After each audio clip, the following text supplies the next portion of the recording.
Welcome to MSP 1337. I'm your host, Chris Johnson, a show dedicated to cybersecurity challenges, solutions, a journey together, not alone. All right. Welcome, everybody, to another episode of MSP 1337. I'm joined this week by Russell Teague of Fortified Health Security. Russell, welcome to the show. Hey, Chris, thanks for having me. So every week we talk about something unique in the cybersecurity world, or at least we try to. Over the last couple weeks, particularly some of the events I was at this last week, conversations around healthcare cybersecurity were coming up. So surprise, having you on the show this week is perfect timing. But the space that you are in is really unique. You're both an MSSP, which is kind of a maybe not the best way to describe it, but for the audience it's probably pretty close. But then you go one step further and you're very specific to providing these services into the healthcare space. So tell us a little bit about what that looks like. I know you mentioned you guys have been doing this since about 2009. You've had a pretty long trajectory to look at. Now we're in 2025. For anybody that's in the security space, it's a pretty long stint. Yeah. So give us a little backstory, and then we'll dig into some of the nuances that make an organization like yours stand out from what would be a traditional MSP. Yeah, when you think about, I think it's important to understand healthcare is unique in itself, right? It's one of the only industries that directly have human life tied to it. And so when you think about healthcare IT and healthcare cybersecurity, they tend to lean on healthcare expertise, right? Because there's the trust and confidence that they understand, the nuances associated with managing cybersecurity and managing IT within healthcare, right? And so a lot of, enterprise or what I would say global MSPs or MSSPs, service many, many industries, right? It doesn't mean that they're any less capable. They just have less focus on it. Everybody at Fortified comes from a healthcare background, right? From our CEO all the way down. So we all started out in healthcare and have been in and out of healthcare. Myself, 30 years in cybersecurity, been in and out of healthcare, banking, finance, oil and gas, utilities, retail, etc. So I do have a broad set of industries, but healthcare's always been unique because of the human life factor and the uniqueness when you think about all the devices that are connected to the network within a health institution or health organization. It's not only just your endpoints, your laptops, your firewalls, the network routers and switches. It's also all the connected medical technologies, right? In today's world, everything in a hospital, room is connected to the network. Right. Yeah, and PAN, the patient area network or whatever you want to call it. Yeah, exactly. Yeah, it's in both in via multiple mechanisms. Some are Wi-Fi, some are Bluetooth, some are network, RJ45 network jack connected. So it really creates a unique environment. Fortified stands in that area to be able to truly help a health organization understand the cybersecurity needs. Healthcare, when you think about it, so I think this is year 14 of it being on the number one targeted industry out of all. So 14 consecutive years, it only continues to increase. Number of breaches only continue to increase. And that has a lot to do with the fact that healthcare is somewhere running 10 to 15 years behind adopting. And a lot of that has to do with the nuance associated with legacy technology. We briefly touched on the fact that, when you buy a piece of medical technology that you spent $30 million for, it takes a bit before the company's going to be willing to change it out. So it may stick around for 10, 15, 20 years. As long as it does its job in the diagnostics arena, it's going to continue to operate. Ironically, we don't say that about cars, right? Cars have, Android or whatever the operating system is. If your car is a 2012, we're not like, hey, you better consider upgrading the infotainment system because it's no longer supported. I think at some point, Chris, we will get there, right? I agree.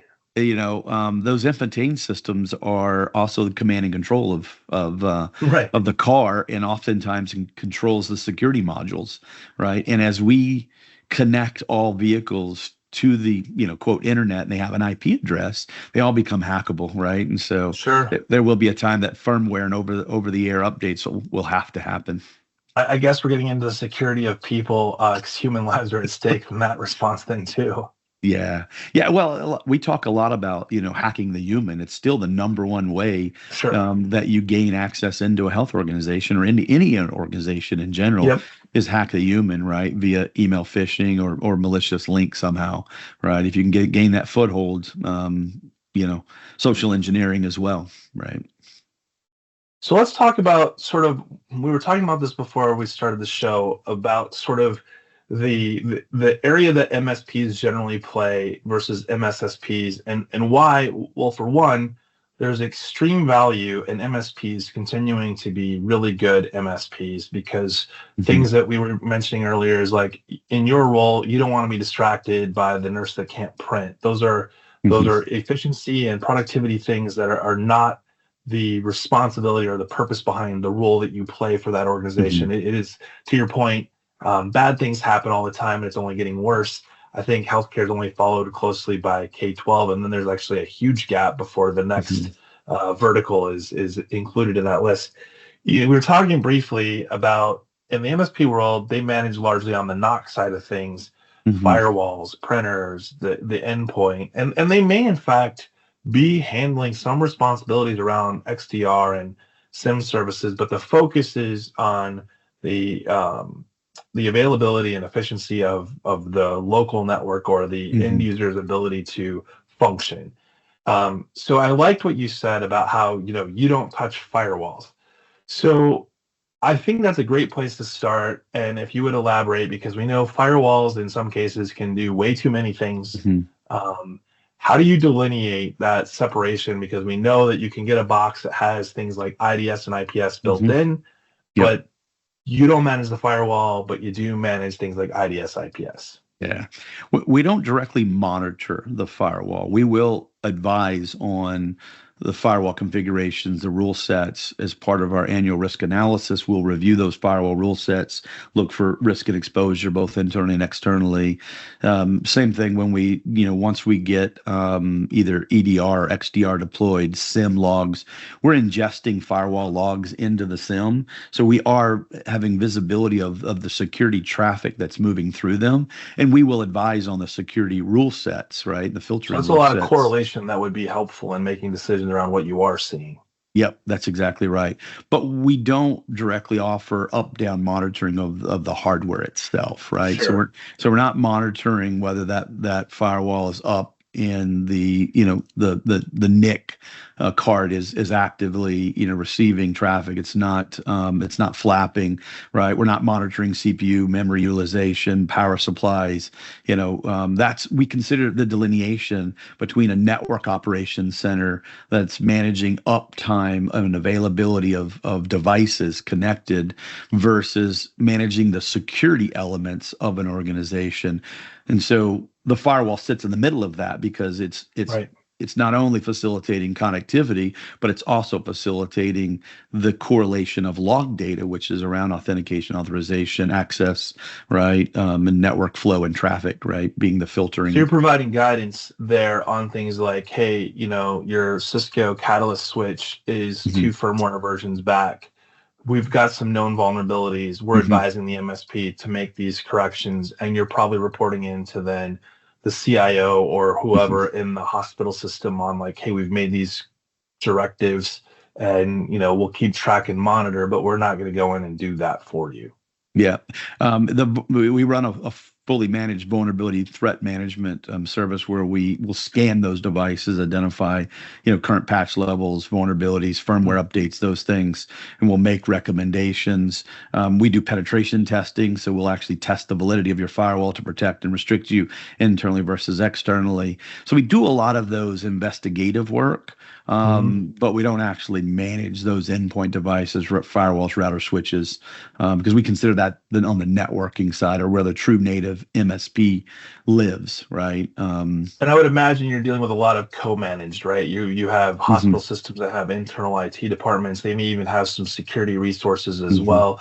But I would think one of the big things that you guys are bringing to the table is, in some respects, the buying power around things like XDR and MDR and SIM and SOAR, because just to do that at one hospital or even multi-hospitals can get really expensive, especially when now we're taking our resources to also manage those things. Yeah, exactly.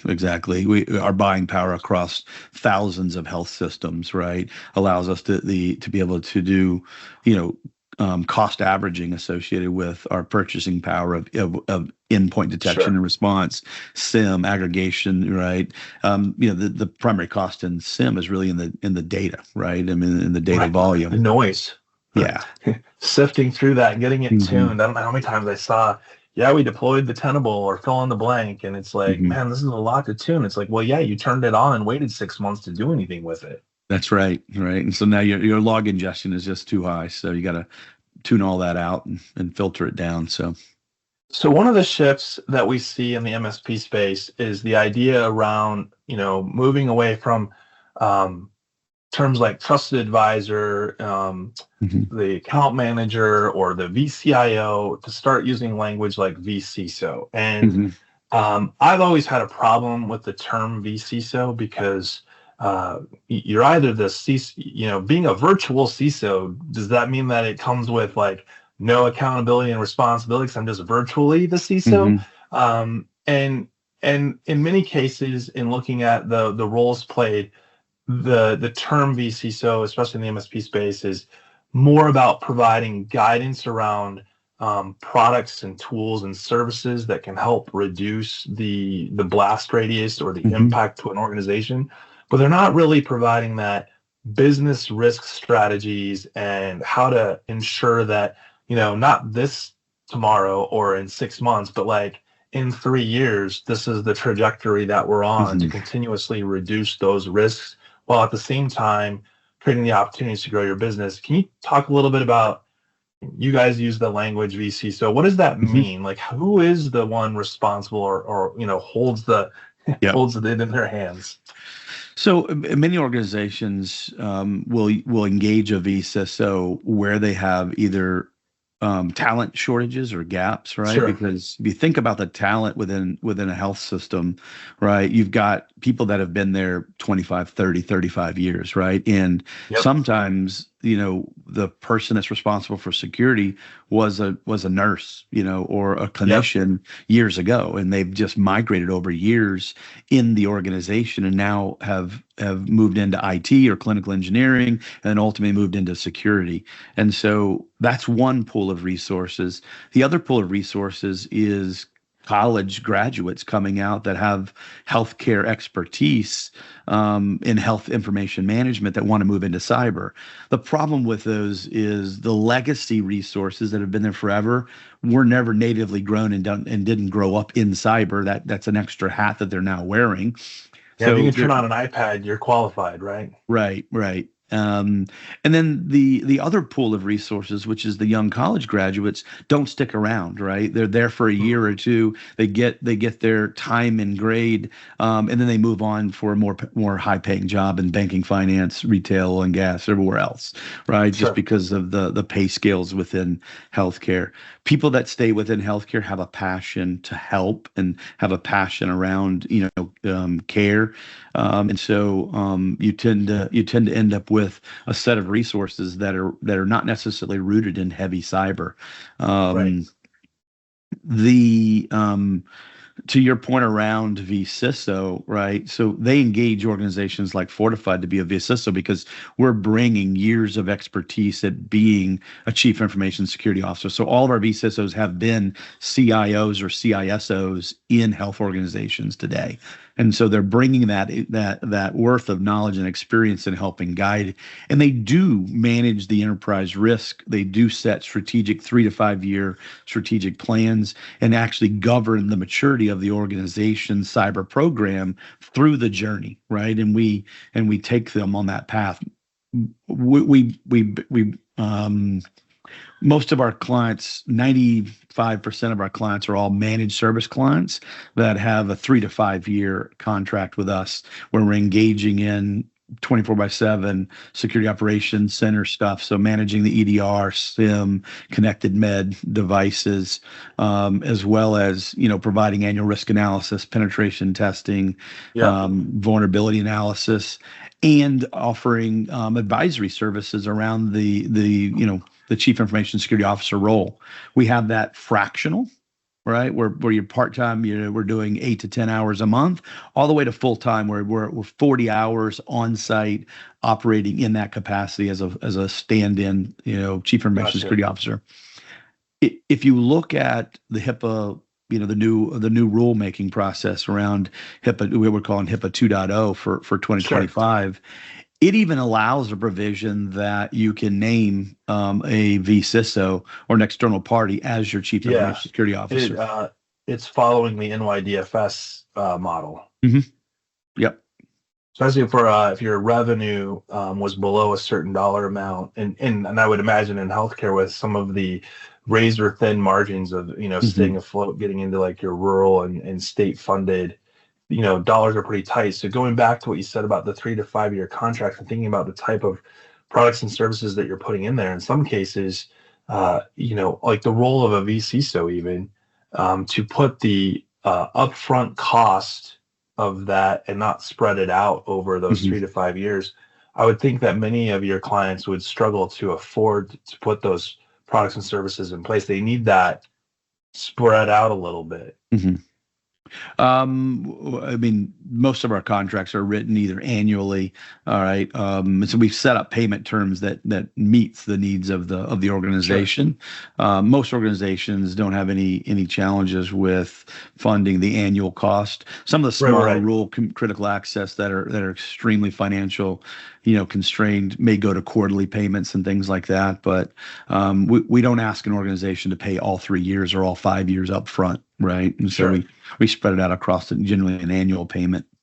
Right. And that's what I was thinking too. Like, you look at like what you might invest, because a lot of the equipment that we buy today that used to have a, 1-2 year life cycle on them, especially in your lower market products, you now are seeing really strong placement of it's 3 to 5 years and the potential to extend it out even further because hardware is not built like it used to be. I mean, these things are.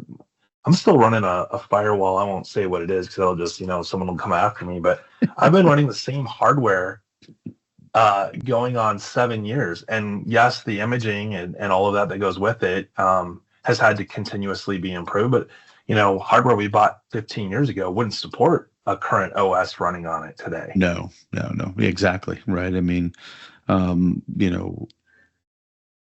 today, the normal cycle, if you think about endpoints, normal cycle is every 3 years you refresh your laptop, right? And so technology now and the robustness of that architecture is really driven by the thick client associated with the operating system, right?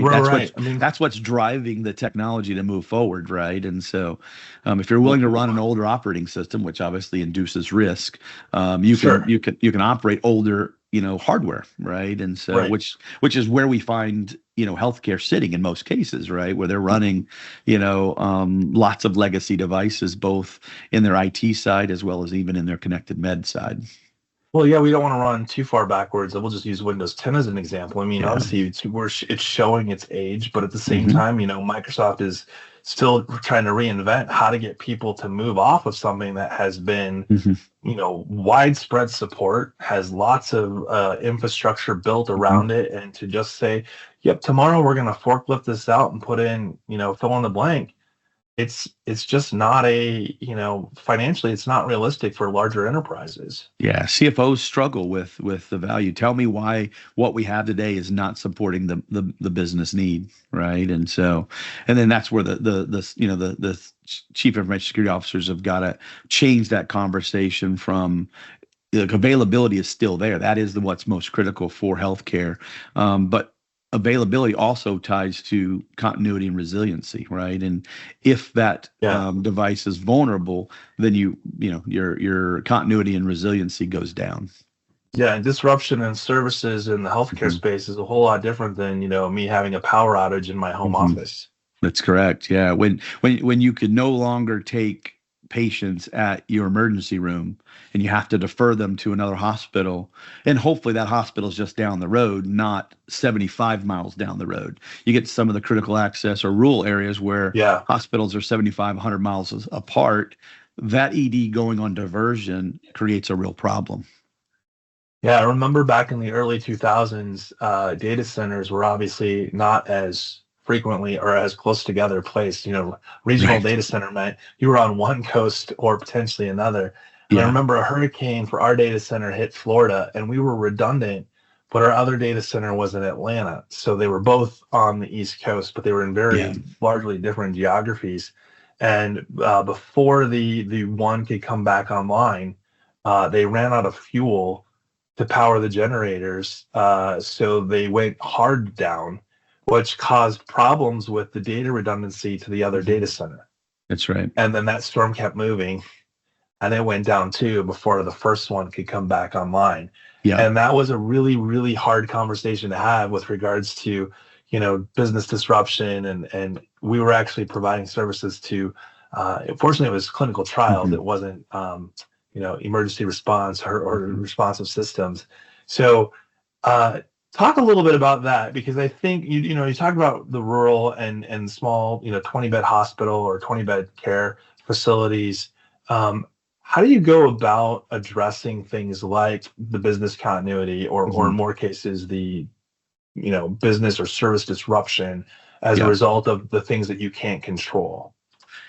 Yeah, I mean, obviously, we spend a lot of time working with the clients to understand their business impact analysis, right? So, what are their Sure. assets? What are their critical business processes?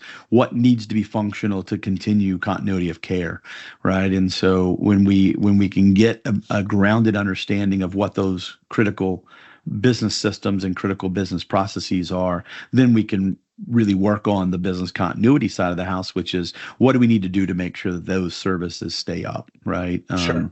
And are available. And so, but it starts with obviously an asset inventory. It obviously starts with understanding the critical business processes. Um, it's interesting because with post-pandemic world where we've got now traveling doctors, traveling Yeah. clinicians, traveling nurses, radiologists, so on and so forth.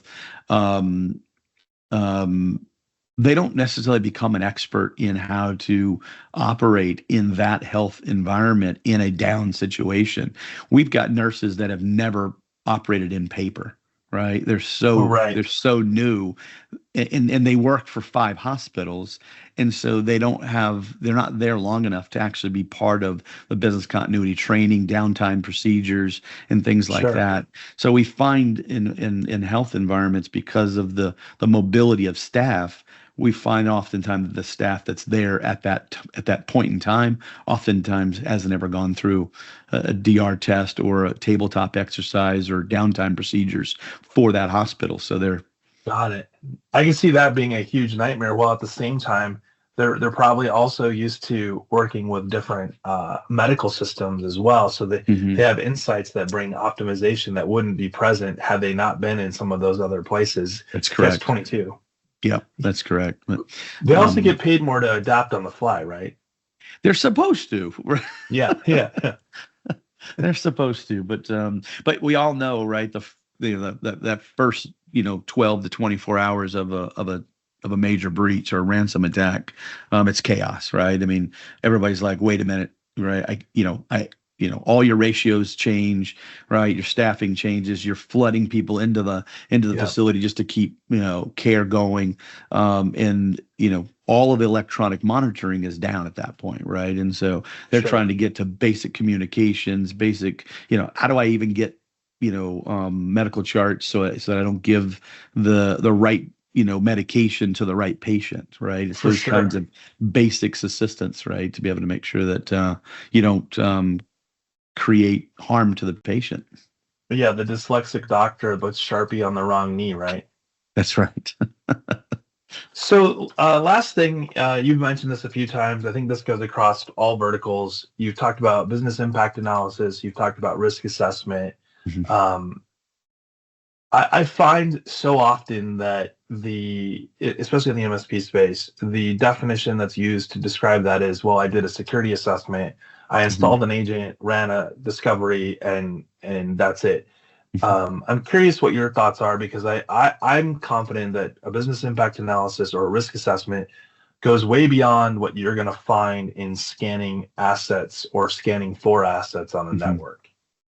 Yeah, I mean, scanning assets on the network, there's obviously a couple of different kinds of scans. There's discovery Sure. scans, which help identify devices plugged in. It does fingerprinting to help you understand, and then hopefully OS identification to be able to help Yep. what it is. In order to do that in a health environment, you'd have to run a vulnerability scanner or an asset discovery utility, right? And then you'd have to go do something on the connected medical device side, because on average it's 10x. If there's 1,000 IT assets, there's 10,000 connected medical devices, right? It's generally somewhere between 7 to 10x, right? And so those connected medical devices can't be discovered in the same way that because you can't interrogate them in the same way, Right. and oftentimes they're network segmented, so you basically have to span port listening on the wire and then do fingerprinting of those devices that way.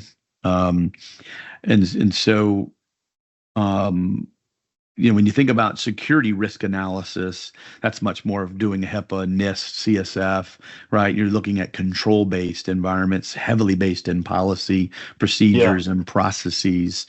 Vulnerability scanning is looking at vulnerability analysis of individual devices, typically IT devices. But vulnerability scanning can include vulnerability of connected medical devices as well. You're just using a different technology to do that vulnerability analysis of connected med devices.